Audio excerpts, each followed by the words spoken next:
സത്യത്തിനു വേണ്ടി, വിശ്വാസത്തിന് വേണ്ടി, നീതിക്ക് വേണ്ടി നിലനിൽക്കുവാൻ ആഗ്രഹിക്കുന്ന വ്യക്തി ജീവിതങ്ങൾക്ക് ദൈവം കൊടുക്കുന്ന ഒരു സത്വർത്താനമുണ്ട്, ഒരു മുന്നറിയിപ്പുണ്ട്, മഹത്തായ മുന്നറിയിപ്പ്. എന്താണ് ആ മുന്നറിയിപ്പ് എന്നറിയാമോ? നിനക്ക് വേണ്ടി ആരും ഇല്ലെന്നാകും. Price the Lord. അനുഗ്രഹിക്കപ്പെട്ട ഒരു പ്രഭാതയാമത്തെ കർത്താവ് നമുക്ക് വീണ്ടും ദാനമായി തന്ന ദൈവത്തിൻ്റെ മഹാസ്നേഹത്തെയും തൻ്റെ വിശ്വസ്തതയ്ക്കുമായി ദൈവത്തെ സ്തുതിക്കുന്നു. പെന്തക്കോസ്റ്റ് മെസ്സഞ്ചർ യൂട്യൂബ് ചാനലിൽ കൂടെ ഈ പ്രഭാത സന്ദേശം കേൾക്കുന്ന എല്ലാ പ്രിയപ്പെട്ടവരെയും കർത്താവ് ധാരാളമായി അനുഗ്രഹിക്കുമാറാകട്ടെ. നമ്മുടെ ചിന്തയ്ക്കായി തിരുവചനത്തിൽ നിന്ന് ഒരു വചനം വായിക്കാം. മത്തായിയുടെ സുവിശേഷം 26-ാം അധ്യായത്തിൻ്റെ 60-ാം വാക്യം. അനേകം കള്ളസാക്ഷികൾ എഴുന്നേറ്റുവെങ്കിലും ഒടുവിൽ ഒന്നും പറ്റിയില്ല. Price the Lord. യേശുവിൻ്റെ അനുഭവത്തെക്കുറിച്ചാണ് രേഖപ്പെടുത്തിയിരിക്കുന്നത്. 3.5 വർഷക്കാലം ഈ ഭൂമിയിൽ നന്മ മാത്രം പറഞ്ഞ് സത്യത്തിന് സാക്ഷിയായി അനേക രോഗികളെ സൗഖ്യമാക്കി, അനേകർക്ക് സമാധാനം വാഗ്ദാനം ചെയ്ത്, അനേക കുരുടന്മാർക്ക് കാഴ്ച കൊടുത്ത്, ചെകിടന്മാർക്ക് കേൾവി കൊടുത്തു, ഊമന്മാരെ സംസാരിപ്പിച്ചു, കുഷ്ഠരോഗികൾക്ക് സൗഖ്യവും വിടുതലും ശുദ്ധിയും വരുത്തി, പക്ഷപാത രോഗികളെ എഴുന്നേറ്റ് നിർത്തുമാറാക്കി, നടക്കുമാറാക്കി, ഓടുമാറാക്കി, വിശന്നിരിക്കുന്നവർക്ക് ഭക്ഷണം കൊടുത്തു, നന്മ മാത്രം സുവിശേഷിച്ചു, അനേകം മരിച്ചവരെ ഉയർത്തെഴുന്നേൽപ്പിച്ചു, നാനാ രോഗികളെ കർത്താവ് വിടുതൽ കൊടുത്ത് അനുഗ്രഹിച്ചു.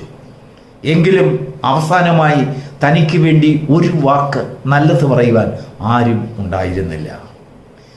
അവനെ ക്രൂശിക്ക ക്രൂശിക്ക ക്രൂശിക്ക എന്നുള്ള മുഴക്ക ശബ്ദത്തോടുകൂടി ദേശത്ത് പ്രകമ്പനം മുഴക്കിക്കൊണ്ട് പീലാത്തോസിന്റെ മണ്ഡപത്തിന്റെ അൾത്താരയിൽ ആ മുറ്റത്ത് ബന്ധിതരായി നിർത്തിയിരിക്കുന്ന യേശുവിനെ കുറ്റം വിധിക്കുവാൻ, അന്നത്തെ കാലത്ത് റോമ ഗവൺമെന്റിന്റെ നിയമം അനുസരിച്ച് ഒരു മനുഷ്യന് മരണശിക്ഷ കൊടുക്കണമെങ്കിൽ അവന് വിരോധമായി വളരെ പരസ്യമായി അവൻ ചെയ്ത തെറ്റിനെ അവിടെ സാക്ഷികൾ അവരുടെ വാമൊഴിയാൽ അത് തെളിയിക്കപ്പെടേണ്ട ഒരു നിയമം നിലവിലുണ്ട്.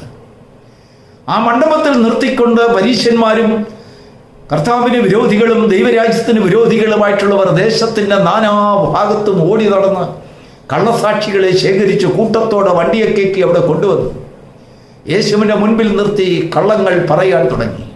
പീലാത്തോസിന് ഒരു കാര്യം മനസ്സിലായി, ഇവർ പറയുന്നതെല്ലാം പോഷ്കാണ്, മനഃപൂർവ്വമായിട്ട് ഇവർ കള്ളത്തരങ്ങൾ ചമച്ചുണ്ടാക്കുകയാണെന്ന് പീലാത്തോസിന് മനസ്സിലായി.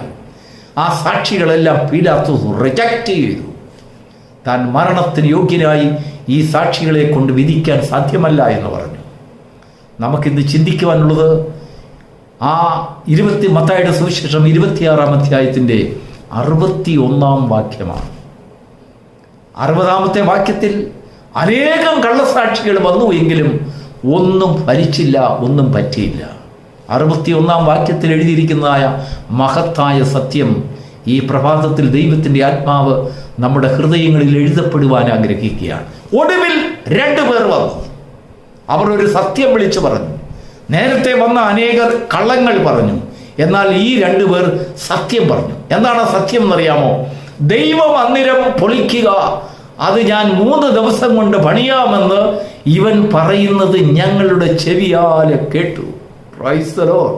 സത്യമാണ്, കർത്താവ് പറഞ്ഞതാണ്. ഈ മന്ദിരം പൊളിക്കാനാണ് കർത്താവ് പറഞ്ഞത്. പക്ഷെങ്കിൽ സാക്ഷികൾ വന്ന് ഒന്നുകൂടെ ദൈവാത്മാവിനാൽ പ്രേരിതമായി സ്വർഗം ലോകത്തിൽ വെളിപ്പെടുത്തുവാനുള്ള യഥാർത്ഥ സത്യം വെളിപ്പെടുത്തി. ദൈവമന്ദിരം പൊളിക്കുക, ഞാനത് 3 ദിവസം കൊണ്ട് പണിയാം. അങ്ങനെ കർത്താവ് പറഞ്ഞ സത്യത്തിന് സാക്ഷിയായി ക്രൂശ് മരണം വരിക്കാനുള്ള ഭാഗ്യം കർത്താവിന് ലഭിച്ചു. കള്ളസാക്ഷികളുടെ വാമൊഴിയാൽ കർത്താവിനെ ക്രൂശിച്ചിരുന്നുവെങ്കിൽ അവൻ്റെ മരണം കൊണ്ട് നമുക്കാർക്കും ഒരു പ്രയോജനവും ഇല്ലാതായിപ്പോയിനി. ഈ ലോകത്തിനൊരു നന്മയും ഉണ്ടാവുകയില്ലായിരുന്നു. എന്നാൽ സത്യത്തിന് വേണ്ടി നിൽക്കുവാനുള്ള ഒരു മഹാഭാഗ്യം കർത്താവിന് കിട്ടിയത് കൊണ്ട് എന്താണ് സംഭവിച്ചതെന്നറിയാമോ? സത്യത്തിന് വേണ്ടി നിൽക്കുന്ന അനേകർക്ക് രക്ഷയായി, ആശ്വാസമായി, പ്രത്യാശയായി ആ മരണം ഭവിക്കപ്പെട്ടു. ദൈവത്തിന് സ്തോത്രം. നിന്റെ വരവിനും ലോകാവസാനത്തിനും എന്താണ് ലക്ഷണമെന്ന് ശിഷ്യന്മാർ കർത്താവിനോട് ചോദിക്കുകയും കർത്താവ് ശിഷ്യന്മാരോട് പറയുകയാണ്, അതിന് മറുപടി, നിങ്ങളെ ആരും വഞ്ചിക്കാതിരിപ്പാൻ സൂക്ഷിച്ചു കൊള്ളുവിൻ. എന്താണ് ഇതിൻ്റെ അർത്ഥം? നിങ്ങളുടെ ഇന്ന് ആരെങ്കിലും എന്തെങ്കിലും പിടിച്ചു പറിച്ചുകൊണ്ട് പോകരുതെന്നാണോ? ഇല്ലെങ്കിൽ നിങ്ങളോട് എന്തെങ്കിലും പ്രോമിസ് ചെയ്തിട്ട് നിങ്ങൾക്ക് അത് തരാതിരിക്കണമെന്നാണോ? എന്നല്ലെങ്കിൽ തരുന്നില്ല എന്നുള്ള ഒരു ദുർഭാഗ്യകരമായ ഒരു അവസ്ഥയെക്കുറിച്ചാണോ? എന്താണ് കർത്താവ് ഉദ്ദേശിച്ചത്? കർത്താവ് ഉദ്ദേശിച്ചതോ നിങ്ങളെ സഹായിക്കാമെന്നും നിങ്ങളോടൊപ്പം നിൽക്കാമെന്നും നിങ്ങൾക്ക് ഗുണകരമായ 2 വാക്കുകൾ സംസാരിക്കാമെന്നൊക്കെ ആരെങ്കിലും നിങ്ങളെ പ്രലോഭിപ്പിച്ച് പറഞ്ഞ് നിങ്ങളുടെ പ്രത്യാശയെ ഇല്ലാതാക്കുവാൻ കാരണമായാൽ അത് നിങ്ങളുടെ രക്ഷയ്ക്ക് ഉതകാതെ വരും. Price the Lord. ദൈവഹിതത്തിൻ പ്രകാരം നിങ്ങൾക്കാരുമില്ലെന്നാകണം. നിങ്ങളെ എല്ലാവരും റിജക്റ്റ് ചെയ്യണം. നിങ്ങളുടെ അപ്പനും അമ്മയും സഹോദരനും സഹോദരിയും കുഞ്ഞുങ്ങളും എല്ലാവരും നിങ്ങളെ റിജക്റ്റ് ചെയ്യണം. നിങ്ങളെ ആരെങ്കിലും സഹായിക്കുന്നു എന്ന് കണ്ടാൽ സ്വർഗത്തിന് നിങ്ങളെ സഹായിക്കാൻ കഴിയുകയില്ല. യേശുവിനെ കാണിച്ചു കൊടുക്കുന്ന രാത്രിയിൽ പത്രോസ് കർത്താവിനെ സ്നേഹിക്കുന്നു എന്ന് പറഞ്ഞു. ആ വാക്ക് കേട്ടപ്പോൾ കർത്താവിന് ദുഃഖമായിപ്പോയി. കർത്താവ് പത്രോസിനോട് ചോദിക്കുകയാണ്, പത്രോസേ, നീ എല്ലാ ശിഷ്യന്മാരിലും വെച്ച് എന്നെ അധികമായി സ്നേഹിക്കുന്നുണ്ടോ? ഉവ്വ് കർത്താവേ. യേശു അവനോട് പറഞ്ഞത്, ഈ രാത്രിയിൽ കോഴി കൂകുന്നതിന് മുമ്പ് 3 പ്രാവശ്യം നീ എന്നെ തള്ളിപ്പറയും. അഥവാ നീ എന്നെ തള്ളിപ്പറഞ്ഞില്ല എങ്കിൽ സകല മാനവജാതിക്കും വേണ്ടി ഞാൻ വെച്ചിരിക്കുന്ന എൻ്റെ മരണത്തിന് യാതൊരു വിലയുമില്ലാതായി പോകും. Price the Lord.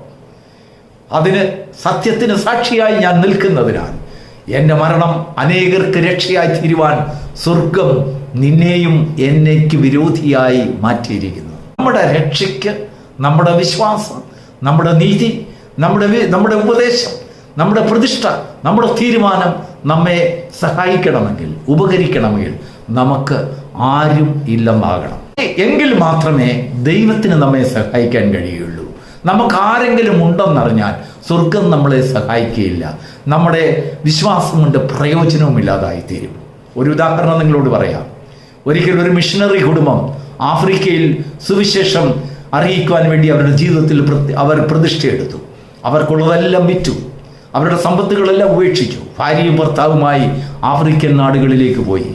അവിടെ ചെന്ന് ഏറെനാൾ കഴിയും മുമ്പ് തൻ്റെ ഭാര്യ അവിടെ മലേറിയ രോഗം പിടിച്ച് ഈ ലോകത്തോട് യാത്ര പറഞ്ഞു. താൻ ഏകനായി അവശേഷിച്ചു. വളരെ നാളുകൾ അവിടെ സുവിശേഷ പ്രവർത്തനം ചെയ്തിട്ട് ഒടുവിൽ താനും രോഗിയായി തീർന്നു. ആ മിഷണറി തിരിച്ച് അമേരിക്കയുടെ ഭാഗത്തേക്ക് തിരിച്ചു പോകുവാൻ തീരുമാനിച്ചു.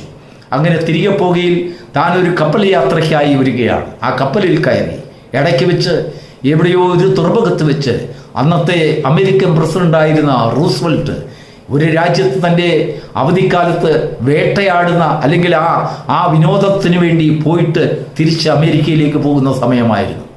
ഈ പാവപ്പെട്ട മിഷണറി കയറിയതായ ആ കപ്പലിൻ്റെ അതിൻ്റെ VIP റൂമിൽ റൂസ്വെൽറ്റും കയറിയതായി തനിക്ക് മനസ്സിലായി. വളരെ ആരവാരം, കപ്പലിലെല്ലാം വലിയ ബഹളം, പാട്ട്, വലിയ ഉല്ലാസം, ഡാൻസ്, ഇതെല്ലാം ഈ മനുഷ്യൻ കാണുകയുണ്ടായി.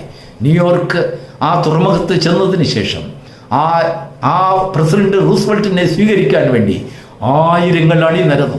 വലിയ വാദ്യഘോഷത്തോടുകൂടെ, വലിയ ഉല്ലാസത്തോടുകൂടെ താൻ ആ കപ്പലിൽ നിന്ന് ഇറങ്ങി സഞ്ചരിക്കുകയുണ്ടായി. തന്നെ സ്വീകരിച്ച് വാഹനത്തിൽ കൊണ്ടുപോകുന്ന കാഴ്ച കണ്ടു. ഏറ്റവും ഒടുവിൽ ഈ മിഷണറി ആ കപ്പലിൽ നിന്ന് ഇറങ്ങിപ്പോകുമ്പോൾ വളരെ ആവശ്യനായി, തൻ്റെ ജീവിതത്തിൽ രോഗിയായി, ബലഹീനനായി, പ്രായം ചെന്ന് തൻ്റെ കയ്യിലുണ്ടായിരുന്ന പെട്ടി പോലും ഒന്ന് താങ്ങുവാൻ നിവൃത്തിയില്ലാതെ താൻ ആ വഴി നടന്ന് എങ്ങോട്ടൊന്നില്ലാതെ യാത്ര ചെയ്യുമ്പോൾ താൻ ദൈവത്തോട് ഇങ്ങനെ പറഞ്ഞു, കർത്താവേ, ഞാൻ എൻ്റെ സമ്പത്തെല്ലാം വിട്ട് ഞാൻ നിന്നെ അനുഗമിച്ച് ആഫ്രിക്കൻ നാടുകളിൽ ചെന്ന് അനേകരോട് സുവിശേഷം പറഞ്ഞ് അനേകരോട് സത്യം സംസാരിച്ച് ഞാൻ തിരികെ വരുമ്പോൾ എൻ്റെ ഭാര്യയും നഷ്ടപ്പെട്ടു, ലോകത്തിലുണ്ടായിരുന്നതെല്ലാം എനിക്ക് നഷ്ടപ്പെട്ടു. പക്ഷെങ്കിൽ എന്നോടൊരു നല്ല വാക്ക് പറയാൻ പോലും ഈ അമേരിക്കയുടെ പ്രദേശത്ത് ആരുമില്ലാതായിപ്പോയി. എന്നാൽ പ്രസിഡന്റ് റൂസ്വെൽറ്റിനെ സ്വീകരിക്കുവാൻ വന്നതായ ജനങ്ങളെ കാണുമ്പോൾ എത്ര വലിയ ജനസമൂഹമാണ് തന്നെ വന്ന് സ്വീകരിക്കുന്നത്. എന്നോടൊരു നല്ല വാക്ക് പറയുവാൻ പോലും ആരുമില്ലാതായി പോയല്ലോ എന്ന് തൻ്റെ മനസ്സിൽ ഭാരപ്പെട്ടു. എന്നാൽ അടുത്ത നിമിഷത്തിൽ ദൈവത്തിൻ്റെ ആത്മാവ് തനിക്ക് കൊടുത്തതായ ഒരു ബോധ്യം, റൂസ്വെൽറ്റിൻ്റെ യാത്ര ഇതോടെ അവസാനിച്ചു. എന്നാൽ നിന്റെ യാത്ര ഇവിടെ അവസാനിക്കുന്നില്ല. നിന്റെ യാത്ര ഇനിയും നിനക്ക് ദൂരെ യാത്ര ചെയ്യുവാനുണ്ട്. ഒരു ദിവസം നിന്റെ യാത്ര അവസാനിക്കും. ആ തുറമുഖത്ത് നിന്നെ സ്വീകരിക്കുവാൻ 1000 ദൂതന്മാരും ഞാനും കൂടെ വന്ന് നിന്റെ കരങ്ങൾക്ക് പിടിച്ചും കൊണ്ട് ആശ്ലേഷിച്ച് നിന്റെ സങ്കടത്തിൽ നിന്നും ദുഃഖത്തിൽ നിന്നും സ്വീകരിക്കുന്ന ഒരു ദിവസമുണ്ട്. Praise the Lord. പ്രിയപ്പെട്ട ദൈവത്തിൻ്റെ മക്കളെ, ഈ ലോകത്തിലെ ധനികർക്കും വലിയവർക്കും ബഹുമാന്യമുള്ളവർക്കും ഒക്കെ അനേക ആളുകൾ, കൂട്ടാളികളും സ്വീകരണകർത്താക്കളും അനേക ആരാധകരും ഒക്കെ ഉള്ളപ്പോൾ നിന്റെ ഹൃദയം ക്ഷീണിച്ചു പോകരുത്. ചിലപ്പോൾ നിന്നെ സഹായിക്കുവാനും നിന്നോടൊരു നല്ല വാക്ക് പറയുവാനും ആരുമില്ലെന്നാകും. പല ന്യായാസനങ്ങളിലും നിന്നെ കൊണ്ട് നിർത്തും. നിന്റെ അപ്പനും അമ്മയും കുഞ്ഞുങ്ങളും സഹോദരി സഹോദരന്മാരും എല്ലാവരും നിന്നെ കൈവിടും. നിനക്കാരുമില്ലെന്നാകും.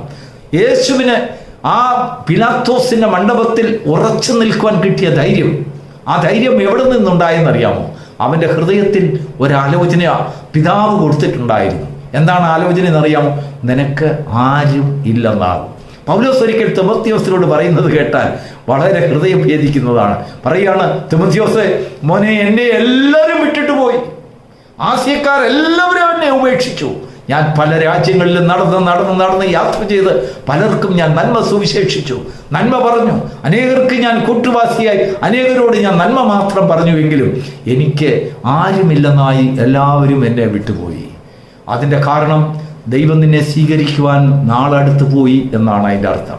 ഈ ഭൂമിയിൽ ആരെങ്കിലും നമുക്ക് നന്മ ചെയ്താൽ, ഈ ഭൂമിയിൽ ആരെങ്കിലും നമുക്കുണ്ടെന്നുള്ള ഒരു ഓർമ്മ നമുക്കുണ്ടെങ്കിൽ സത്യത്തിന് വേണ്ടി നിൽക്കുവാനും അല്ലെങ്കിൽ വിശ്വാസത്തിന് വേണ്ടി നിൽക്കുവാനുമുള്ളതായ നമ്മുടെ ധൈര്യം ക്ഷയിച്ചു പോകും, പ്രത്യാശ നഷ്ടപ്പെട്ടു പോകും, വിശ്വാസത്തിൽ ക്ഷീണിതരായിത്തീരും, നമ്മൾ ബലഹീനരാകും. എന്നാൽ നമുക്കാരുമില്ല എന്നുള്ളതായ ഒരു ദൃഢനിശ്ചയം നമ്മുടെ ഹൃദയത്തിൽ വരികയാണെങ്കിൽ നമ്മളെ സ്വീകരിക്കാൻ വരുന്ന യേശുവിൻ്റെ കരം, ലോകാവസാനത്തോളം ഞാൻ നിന്നോട് കൂടെ ഉണ്ടെന്നുള്ളതായ, ആര് കൈവിട്ടാലും നിന്നെ കൈവിടില്ലെന്നുള്ളതായ അരിമനാഥന്റെ വാഗ്ദത്തം നമ്മുടെ ഹൃദയത്തിൻ്റെ അന്തരംഗങ്ങളിൽ ആഴ്ന്നിറങ്ങുന്നതായ ഒരു വലിയ കുളിർമയോടുകൂടെ, അഭിഷേകത്തോടുകൂടെ നമ്മളിൽ വ്യാപരിക്കുന്നത് നമുക്ക് മനസ്സിലാക്കാൻ കഴിയും.